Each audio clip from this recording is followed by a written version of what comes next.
Hello and welcome to the course JavaScript for Beginners. I'm Ashutosh Pawar and I'm the instructor of this course. So before we start with the course, let me give you guys a brief overview of myself. So I've actually completed my bachelor's in computer science engineering.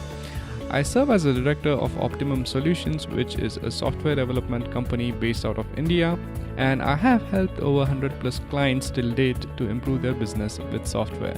So now let's learn what exactly are you going to get by enrolling in this course. The first and foremost thing which we are going to cover are going to be the JavaScript basics.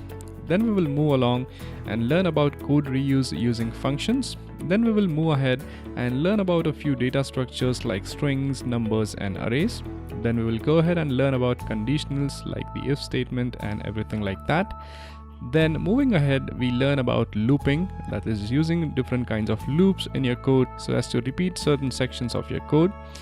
Then we will learn about regular expressions, and finally at the end of the section of regular expressions, we will go ahead and learn about the best practices which one needs to follow while writing JavaScript code.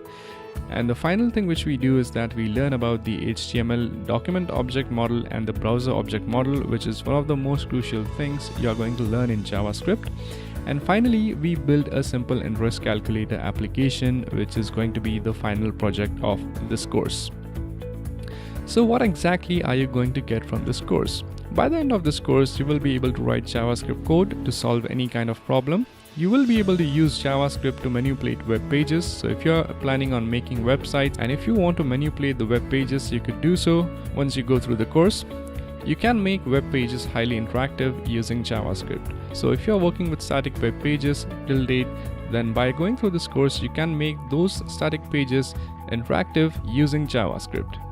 You will also be able to write complex logics and algorithms in JavaScript. So that was all about the course, and I hope to see you in the course.